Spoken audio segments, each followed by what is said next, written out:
आजच्या या माहितीच्या वेधात किंवा ज्याला आपण सखोल विश्लेषण म्हणतो त्यात आपलं स्वागत आहे. आजचा आपला विषय खूपच रंजक आहे. आपण आज अध्ययनाचे अंतरंग म्हणजे खऱ्या शिक्षणाची आतली प्रक्रिया नक्की कशी चालते यावर चर्चा करणार आहोत.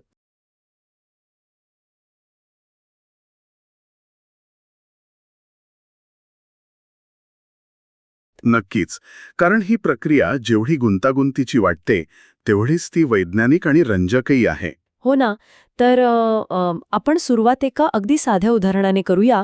म्हणजे कल्पना करा की आपण सलग 10 किंवा 12 तास एखादा ऐतिहासिक माहितीपट म्हणजे डॉक्युमेंटरी बघत आहोत. अच्छा. एकदम डोळ्यात तेल घालून, हातात कॉफीचा मग घेऊन आपण तो सगळा इतिहास अगदी लक्ष देऊन ऐकत आहोत. एखादी कम्प्युटरची हार्ड ड्राईव्ह जसा डेटा सेव्ह करते ना, अगदी तशीच ती माहिती आपण मेंदूत साठवत आहोत. पण दुसऱ्या दिवशी सकाळी उठल्यावर आपल्या विचार करण्याच्या पद्धतीत किंवा प्रत्यक्ष वर्तनात काळी मात्रही बदल झालेला नसतो. बरोबर. तर मग याला अध्ययन किंवा खरे शिक्षण म्हणता येईल का? मला नाही वाटत. मानसशास्त्रीय दृष्टिकोनातून या प्रश्नाचं उत्तर अगदी स्पष्ट आणि ठाम नाही असं द्यावं लागेल. आपण अनेकदा केवळ माहिती साठवणं आणि ती जशीच्या तशी परीक्षेत ओकणं यालाच नकळतपणे अध्ययन समजतो. पण आजच्या या संदर्भ साहित्यातून एक वेगळीच कथा समोर येते. म्हणजे माहिती मिळवणं आणि खरं अध्ययन यात खूप मोठा फरक आहे.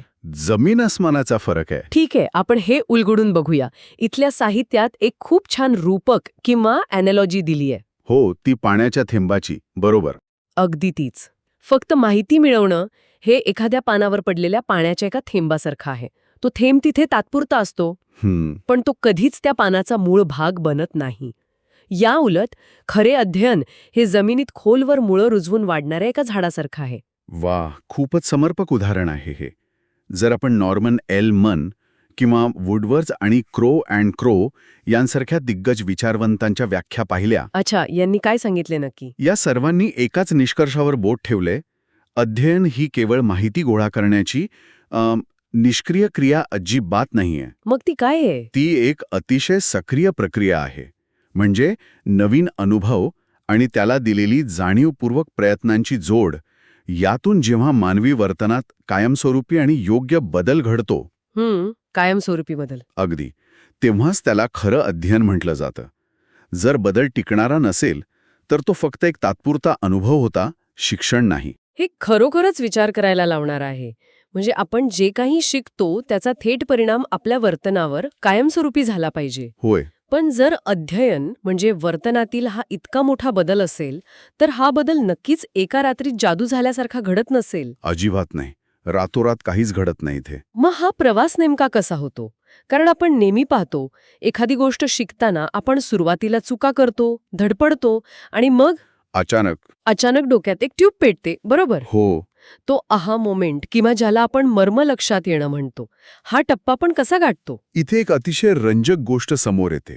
हा ट्यूब पेटण्याचा अनुभव म्हणजे खऱ्या अर्थाने एका मोठ्या प्रवासाचा अंतिम टप्पा असतो. अच्छा. या अध्ययनाचे मुख्य 3 आधारस्तंभ आहेत. त्याचं स्वरूप, त्याचं इंजिन आणि त्याचं फलित. आणि हा प्रवास एकूण 8 टप्प्यांमधून जातो. बापरे, 8 टप्पे! म्हणजे हे थोडे थोडे करून उलगडावे लागतील. पहिला टप्पा कोणता? सर्वात आधी गरज असते ती एका उद्दिष्टाची.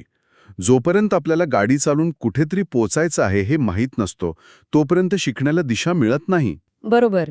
ध्येय निश्चिती हा पाया झाला. पण नुसतं ध्येय असून चालत नाही ना, कारण कंटाळा तर येतोच माणसाला. आणि म्हणूनच दुसरा टप्पा लागतो, तो म्हणजे प्रेरणा. ही प्रेरणा म्हणजे अध्ययनाच्या इंजिनतल्या इंधनासारखी किंवा जीपीएस सारखी काम करते. जीपीएस हे चांगलं उदाहरण आहे. हो, कारण इंजिन कितीही ताकदवान असलं तरी जीपीएस शिवाय आपण फक्त गोलगोल फिरत राहू. खरे. प्रेरणेशिवाय अध्ययन पुढे सरकूच शकत नाही. एकदा प्रेरणा मिळाली की मग सुरू होतो तिसरा टप्पा, शोधन किंवा चाचपडणं. म्हणजे सुरुवातीला आपण जे गोंधळतो ते. हो, गाडी चालवताना सुरुवातीला आपण क्लच, ब्रेक आणि ॲक्सिलरेटर यांच्यात कसे गोंधळतो. गाडी अनेकदा बंद पडते, आपण फक्त अचूक मार्ग शोधत असतो. आणि मग हळूहळू आपण त्या गाडीच्या आवाजाशी आणि वेगाशी जुळून घ्यायला लागतो. अगदी बरोबर. तोच आपला चौथा टप्पा असतो, समायोजन. आपण नवीन परिस्थितीशी जुळवून घेतो. अच्छा. आणि यातूनच 5वा टप्पा जन्माला येतो, ज्याला वर्तनाची पुनर्रचना म्हणतात. वर्तनाची पुनर्रचना म्हणजे नेमकं काय? म्हणजे अनावश्यक कृती वगळून योग्य कृतींचा अचूक संयोग साधणं. सुरुवातीला गिअर बदलताना आपल्याला खाली गिअर स्टिककडे पाहावं लागतं हो. आणि नंतर आपण रस्त्यावरून नजर न हटवता सहज गिअर बदलतो. बरोबर. त्यानंतर येतो 6वा टप्पा आवर्तने म्हणजेच सराव. निवडलेल्या हालचालींची पुन्हा पुन्हा उजळणी करावी लागते. हे सगळं ऐकायला अगदी तर्कशुद्ध वाटतंय. म्हणजे उद्दिष्ट, प्रेरणा, शोधन, समायोजन, पुनर्रचना आणि सराव. पण मला इथे एक शंका आहे. अनेकदा असं होतं की आपण खूप सराव करतो तरीही काही गोष्टी जमतच नाहीत. असं का होतं? तिथेच या प्रक्रियेतील 7वा आणि सर्वात महत्वाचा टप्पा समोर येतो, तो म्हणजे परिपक्वता, परिपक्वता. म्हणजे मॅच्युरिटी. हो, शारीरिक आणि मानसिक परिपक्वतेशिवाय आपण कितीही सराव केला तरी अध्ययन घडू शकत नाही. इथे अर्नॉल्ड गिझेल या मानसशास्त्रज्ञाच्या एका प्रयोगाचा संदर्भ देणं गरजेचं आहे. अरे वा, काय होता तो प्रयोग? मला ऐकायला नक्कीच आवडेल. गिझेल यांनी एकाच जनुकीय रचनेच्या म्हणजे डीएनए सेम असलेल्या जुळ्या मुलांवर हा प्रयोग केला. अच्छा. त्यांनी एका मुलाला जिने चढण्याचं अतिशय कठोर प्रशिक्षण खूप लहान वयातच द्यायला सुरुवात केली. आणि दुसऱ्या मुलाला? दुसऱ्याला मात्र काहीच प्रशिक्षण दिलं नाही. त्याला त्याच्या नैसर्गिक गतीने वाढू दिलं. काही महिन्यानंतर जेव्हा ती दोन्ही मुलं शारीरिकदृष्ट्या आणि स्नायूंच्या ताकदीच्या दृष्टीने पुरेशी परिपक्व झाली, तेव्हा एक अत्यंत आश्चर्यकारक गोष्ट घडली. काय घडलं? दुसऱ्या मुलाला जिने चढता आले का? हो, ज्याला कधीही पूर्व प्रशिक्षण दिलं नव्हतं, त्याने पहिल्या मुलाइतक्या सहजतेने आणि वेगाने जिने चढायला सुरुवात केली. एक सेकंड, खरंच? हो, यावरून गिझेल यांनी सिद्ध केलं की अंतर्गत शारीरिक आणि मानसिक वाढीशिवाय आपण बाहेरून कितीही सराव लादला तरी त्याला पूर्ण यश मिळत नाही. बापरे, हे खूपच भारी आहे. आणि जेव्हा ही परिपक्वता येते, सराव होतो, तेव्हाच तो बहुचर्चित 8वा टप्पा गाठला जातो, मर्मदृष्टी. आपल्या मेंदूला अचानक सर्व गोष्टींचा अर्थ लागतो. आणि ती आहा मोमेंट येते. अगदी बरोबर. आणि आपण ती गोष्ट कायमची शिकतो. हा प्रयोग खरंच डोळे उघडणार आहे. पण थांबा, मला इथे थोडा पुशबॅक द्यायचा आहे. बरं, सांगा. जर परिपक्वता आणि अनुवंशिकता म्हणजे आपले जीन्स हे इतक्याच महत्वाचे असतील तर मग आपण प्रयत्न तरी का करायचे? म्हणजे तुमचं म्हणणं आहे की आपण नेहमी म्हणतो ना की मेहनत केली की यश मिळतंच. पण या नोट्स सांगतायत की अनुवंशिकतेचा खूप मोठा वाटा आहे. हे थोडं निराशाजनक नाही का? हा प्रश्न खूप जणांना पडतो. म्हणजे जर सगळं काही अनुवंशिकतेवरच ठरत असेल तर हा एक प्रकारचा जैविक नशीबवाद झाला ना, मग प्रयत्नांना काय अर्थ उरतो? अत्यंत रास्त प्रश्न आहे. पण जर आपण या साहित्याकडे अधिक बारकाईने पाहिलं तर हे निराशाजनक नाही, उलट वास्तववादी आहे. आपण एका तराजूची कल्पना करूया. तराजू. अच्छा. तराजूच्या एका पारड्यात आंतरिक घटक आहेत, ज्यात आपला अनुवंश, जन्मजात बौद्धिक क्षमता आणि शारीरिक परिपक्वता येते. पण दुसरं पारडं तितकंच जड असतं, ते म्हणजे बाह्य घटक. म्हणजे आपलं पर्यावरण आणि आजूबाजूची परिस्थिती. हो, यात कौटुंबिक पार्श्वभूमी आणि शिक्षकाची शिकवण्याची पद्धत येते. अच्छा, म्हणजे हे बाह्य घटक त्या आंतरिक मर्यादेला कसं संतुलित करतात? एक उदाहरण घेऊया. समजा रोहन आणि योगेश एकाच वर्गात आहेत. एकाच शिक्षकाकडून गणित शिकत आहेत. पण रोहनला गणित योगेशपेक्षा खूप लवकर समजतं. याचं कारण रोहनला कदाचित उत्तम बौद्धिक अनुवंश लाभलेला असू शकतो. बरोबर. जसं की एखाद्या प्रसिद्ध संगीतकाराच्या मुलाला लय आणि सूर जन्मजातच लवकर समजतात. अगदी तेच. हे आंतरिक घटकांचं यश आहे. ती एक बेसलाईन तयार करते. पण ज्यांच्याकडे हा जन्मजात फायदा नाहीये त्यांचं काय? तिथेच बाह्य घटकांचं महत्त्व अधोरेखित होतं. आपण डिस्लेक्सियासारख्या जन्मजात अडचणीचं उदाहरण घेऊया. तारे जमीन पर मधला ईशान. हो, बरोबर. हा एक असा अनुवंशिक अडथळा आहे ज्यामुळे वाचन आणि लेखनात नैसर्गिक गती मिळत नाही. इथे फक्त जास्त मेहनत कर असं सांगून काहीच उपयोग होत नाही. उलट त्याने मुलाची चिडचिड आणि निराशा वाढेल. अगदी.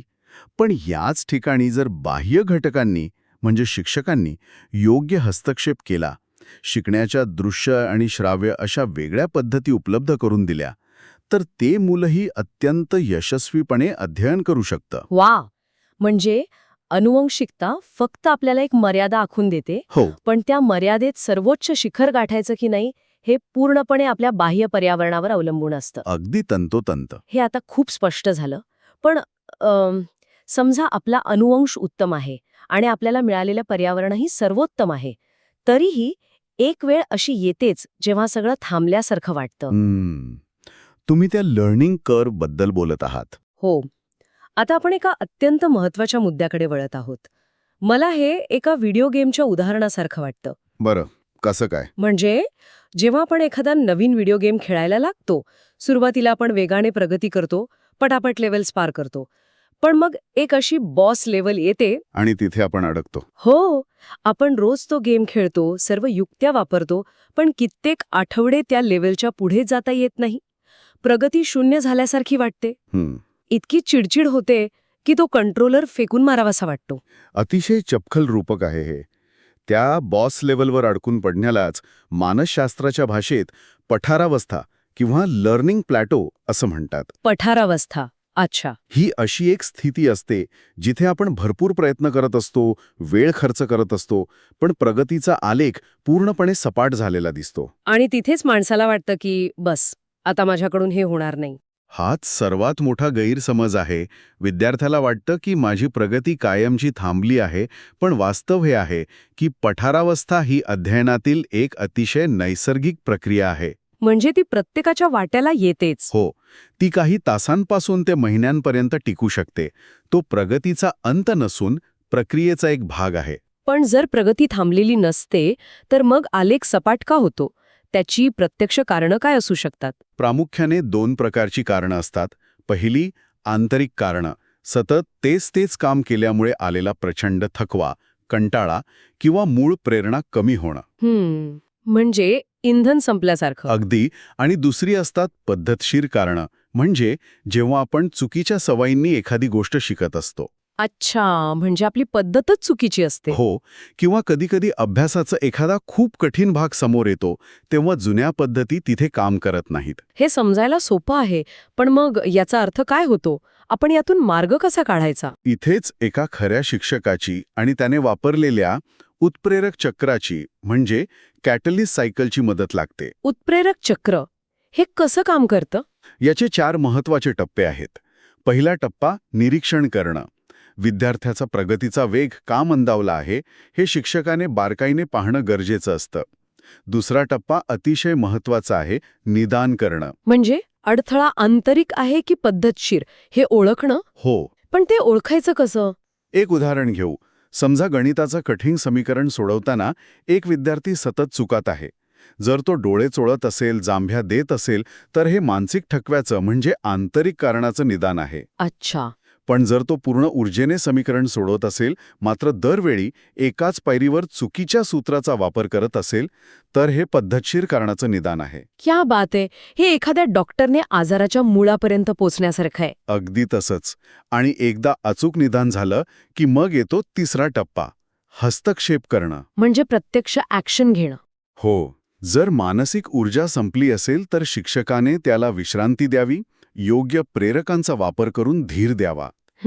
पण जर अडथळा पद्धतशीर असेल, म्हणजे तो चुकीचं सूत्र वापरत असेल, तर ती जुनी सवय मोडून त्याला व्यावहारिक परिसीमेपेक्षा थोडं वेगळं कार्य करण्याची सवय लावावी लागते. आणि या अचूक निदानाचा आणि हस्तक्षेपाचा परिणाम म्हणून तो अडथळा दूर होतो. नक्कीच. आणि तोच आपला चौथा टप्पा असतो, पुन्हा प्रगतीकडे नेणं किंवा ब्रेक थ्रू. वा. इथे ती पठारावस्था संपते, ती बॉस लेव्हल पार होते. आणि प्रगतीचा आलेख पुन्हा एकदा वरच्या दिशेने झेप घेतो. कमाल.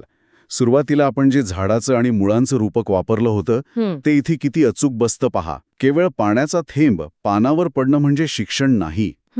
योग्य घटकांचं पोषण, अडचणीच्या वेळी अचूक हस्तक्षेप आणि यातून मिळणारे कायमस्वरूपी बदलाचे फळ म्हणजे यशस्वी अध्ययन. अगदी खरंय. आजच्या या माहितीच्या वेधातून एक गोष्ट लख्खपणे स्पष्ट झाली आहे की अध्ययन ही केवळ शाळेच्या 4 भिंतींत आणि पुस्तकांपुरती मर्यादित असलेली गोष्ट अजिबात नाहीये. ती जन्मापासून मृत्यूपर्यंत सतत चालणारी, अखंड आणि सर्वत्र घडणारी एक जीवनव्यापी प्रक्रिया आहे. ही केवळ घोकमपट्टी नसून प्रयत्न आणि चूक आणि सरतेशेवटी मर्मदृष्टी यातून जाणारा एक प्रवास आहे. अगदी बरोबर. आणि जाण्यापूर्वी ऐकणाऱ्यांसाठी एक अतिशय रंजक विचार सोडून जाते. सांगा. आपण पठारावस्थेला नेहमी एक अडथळा मानतो, पण जर ती प्रगती थांबलेली नसून नवीन आणि मोठ्या झेपसाठी मेंदू जुनी माहिती पक्की म्हणजे कन्सॉलिडेट करत असण्याची एक गुप्त व्यवस्था असेल तर? वा, हा खूपच वेगळा दृष्टिकोन आहे. हो ना. कदाचित जेव्हा आपण वरवर काहीच शिकत नसतो तेव्हाच आपलं मन सर्वात मोठं मर्म शोधण्याची तयारी करत असतं. नक्कीच. याच एका रंजक कल्पनेसह आपण आज इथेच थांबूया.